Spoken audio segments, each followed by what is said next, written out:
남자는 초장부터 잡아야 해. 여자는 처음부터 기선제압을 해야 네가 살기 편한 거야.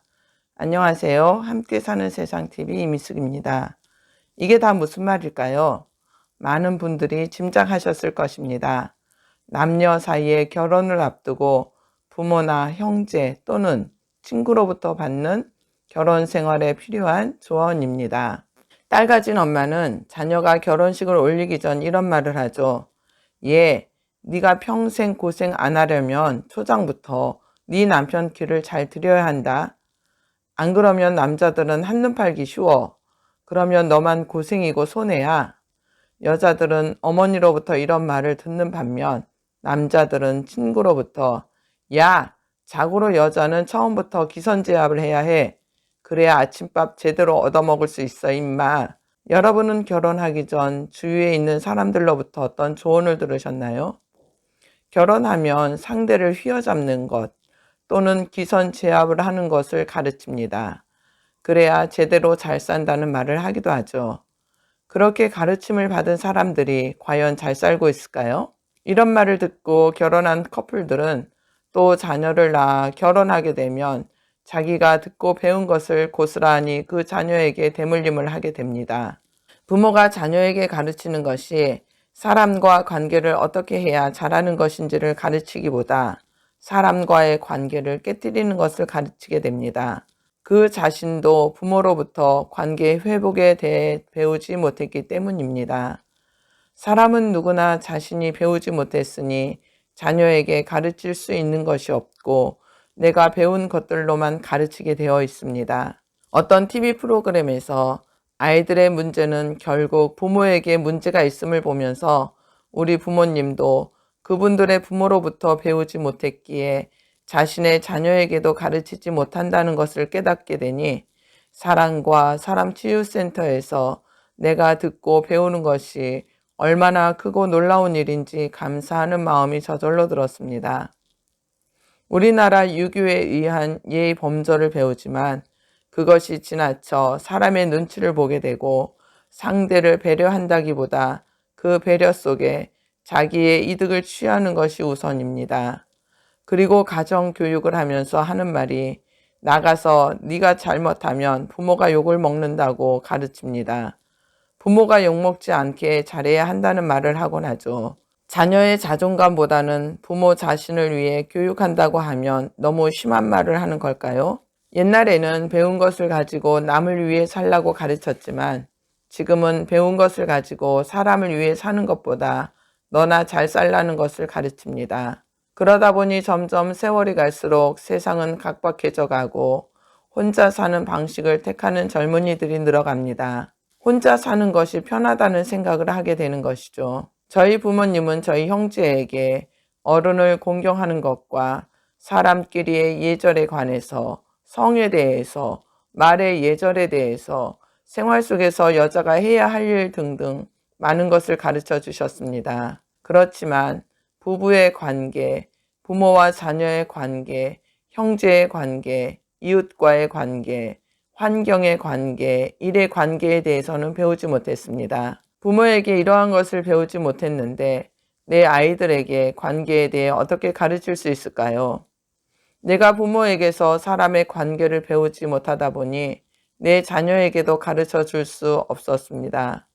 내가 모르는 것을 알려줄 방법이 없었으니까요. 사람과 사람이 어떻게 해야 좋은 관계를 맺어가는지, 부부는 어떻게 살아야 서로 존중하고 사는지, 부모는 자녀에게 효를 가르치기보다 너나 잘 살라는 것을 가르치고 형제는 우애 있게 살아야 한다고 하지만 어떻게 우애 있게 사는지 알지 못하고 힘든 환경을 어떻게 극복해 가야 하는지 알지 못하고 일은 오직 돈 버는 것에만 집착하며 욕심만 채우기에 급급했습니다. 교회에서도 교사로, 성가대로 혹은 직분을 가지고 봉사하지만 생활에서 부부관계와 부모와 자녀의 관계, 이웃의 관계를 어떻게 맺어가야 하는지 배우지 못했습니다. 그런데 제가 사랑과 사람 치유센터에서 하나님의 사랑 안에서 사람과 관계를 배웠습니다. 어린 나무를 심고 그 나무가 자라면 곁가지를 쳐주고 비뚤어지는 것을 방지하기 위해 지지대를 받쳐주고 곧게 자라게 하듯 하나님의 사랑 안에서 사람과의 관계를 배울수록 기쁨과 놀라움이 계속되었고 생활에서 부부가, 부모와 자녀가, 형제가, 이웃이 관계가 회복되니 자녀들은 그 모습을 보고 배우게 되는 것입니다. 사랑의 바탕이 된 자녀 교육의 기본은 부모가 먼저 모범을 보이는 것입니다. 부모가 매일 화내고 신경질을 부리면 자녀 또한 부모의 그런 모습을 닮아갈 수밖에 없습니다. 부모는 자녀가 잘 되기를 바라고 교육하지만 부모의 입장에서 교육하고 있지는 않습니까? 각 가정에서는 자녀에게 많은 교육을 하죠. 자녀에게 아름다운 인성으로 사람과의 관계 속에서 인정받고 살 수 있도록 가르치는 일은 꽤나 어려운 일일 것입니다. 우리나라 교육열은 세계에서도 알아준다고 하죠. 그만큼 교육에 있어 열정은 많지만 그 열정이 지혜가 아닌 지식으로 가기 때문에 많은 부작용이 생기기도 합니다. 저희 사랑과 사람 치유센터에 아이 셋을 키우는 엄마가 있습니다. 하루는 7살짜리 큰아이가 무슨 일인지 자기 아빠하고 기싸움을 하고 있었고 아이는 고집을 부리며 결국 울음을 터뜨리고 말았습니다. 내용인즉 점심을 먹어야 하는데 아이는 옥상에 가서 놀자고 하고 아빠는 밥을 먹고 난 후 놀아야 된다는 말에 자기가 고집을 피웠고 결국 아빠하고 아들이 마음이 상한 상태에서 서로 서먹한 분위기가 되고 말았습니다. 그날 저녁 아이 엄마는 큰아이와 같이 씻으면서 물어보았답니다. 아까 아빠하고 왜 그랬어? 그랬더니 아이는 처음에 말을 잘 안 하려다가 엄마에게 물었습니다. 엄마, 왜 아빠는 다 아빠 마음대로 해? 아이 엄마는 그래서 속상했구나 하며 그 상황을 이렇게 차분히 설명해 주었답니다. 그런데 선이나 그 시간은 점심시간이라 모든 사람들이 다 아빠와 선인이를 기다리고 있었어. 점심시간에는 점심을 먹어야 하는 거야. 아빠가 선인이가 가지고 노는 장난감이 있는데 이거 가지고 놀지 마 한 적 있었어? 아니, 없었어. 맞아. 아빠는 선인이가 마음대로 놀 수 있게 해주지. 그러자 아이는 순순히 자기 잘못을 인정했다는 말에 저는 그 아이의 엄마가 참 지혜롭다는 생각을 했습니다. 아무리 아이의 아빠라도 내 앞에서 자식을 야단치면 그것을 보는 엄마는 마음이 어땠을까요? 그런데 이 아이의 엄마는 그 순간을 슬기롭게 넘기고 더 나아가 아이를 한 인격체로 존중해주고 인정해 주었다는 것에 큰 은혜를 받은 적이 있었고 이것이 스스로 느끼고 생각하는 법을 가르치고 키워주는 것이라는 생각이 들었습니다. 제가 하나님의 사랑을 받고 제 아이들에게 가르친 것은 모든 일은 스스로 선택하게 하되 스스로 판단하고 선택한 것에 대한 것도 자신의 책임임을 가르쳤습니다. 전에는 제 마음대로 판단하고 해라 하지 마라 했던 것들이 이제는 스스로 할 수 있도록 조언을 해줄 뿐입니다. 그리고 자신이 결정하고 책임졌을 때 저는 아이들에게 고맙다는 말을 해주었습니다. 어떤 칭찬의 말보다 그것이 아이들에게는 자기가 인정받고 있다는 사실로 인식이 된 것 같았습니다. 부모와 멀게만 느꼈던 아이들이 이제는 스스럼 없이 부모에게 조언을 구하고 자기의 생각을 말해주는 것이 너무 감사한 일입니다. 부모는 권위적인 부모보다 자녀가 스스로 생각하고 행동할 수 있도록 도와주는 역할을 할 뿐입니다. 권위적인 부모가 아니라 권위 있는 부모가 되어야 합니다. 자녀에게 부모의 뜻을 강요하고 설득하기보다는 자녀의 생각을 존중해주고 믿어주세요.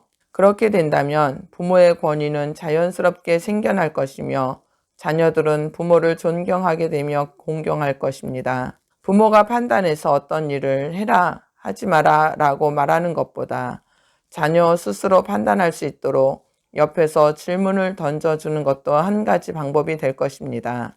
그러다 보면 질문 속에서 스스로 답을 찾아가는 것이죠. 끊임없는 질문을 하다 보면 일방적인 명령이 아닌 질문을 통해 자녀는 부모가 자신에게 공감하고 있다는 느낌을 받게 되는 것이죠.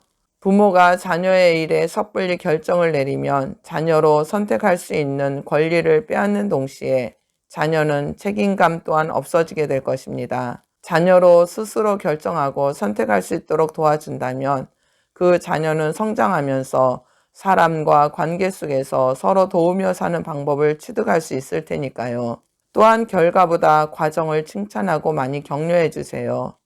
칭찬은 고래를 춤추게 한다라는 말이 유행처럼 번지던 때가 있었죠. 부모님들은 너도 나도 우리 아이의 잘한 점을 칭찬하기 시작했습니다. 그런데 칭찬이 과정보다는 결과에 중심을 두다 보니 부작용이 생기기 시작했습니다. 우수한 성적을 받았으니 참 잘했구나 라는 부모님의 칭찬에 아이는 인정받기 위해 더 노력하는데 끝은 결과라는 것에 목적을 두기도 합니다. 그리고 인정받기 위한 결과의 욕망은 점점 더 강해졌습니다. 아이는 결국 배움이라는 본래 가치보다 성적이라는 목적이 더욱 중요하다고 생각하게 되었습니다. 칭찬에도 방법이 필요합니다. 결과보다는 과정을, 점수보다는 노력을 칭찬해 주는 것이 사실 아이들에게는 잘했을 때 칭찬보다 제대로 못했을 때의 격려가 더욱 중요하답니다. 부모는 자녀가 잘 되기를 바라고 교육을 하지만 부모의 입장에서 교육하고 있지는 않을까요? 자녀들에게 아름다운 인성을 가르치려면 먼저 부모가 아름다운 인성을 갖춰야 가르칠 수 있습니다. 사람의 아름다운 인성은 하나님의 사랑 안에서만 가능합니다. 사랑과 사람 치유센터에서는 사람의 관계와 아름다운 인성을 배울 수 있도록 도와드리겠습니다. 하나님은 당신을 사랑하십니다. 하나님은 당신이 기적의 삶을 사는 것을 기뻐하실 것입니다. 공감되셨다면 구독과 좋아요 꼭 눌러주세요. 알림 설정도 함께요. 우리는 사랑할 수 있습니다. 가장 강력하고 두려울 것이 없는 하나님의 사랑이 당신과 함께 하십니다. 오늘도 행복한 날 되시기를 축복합니다.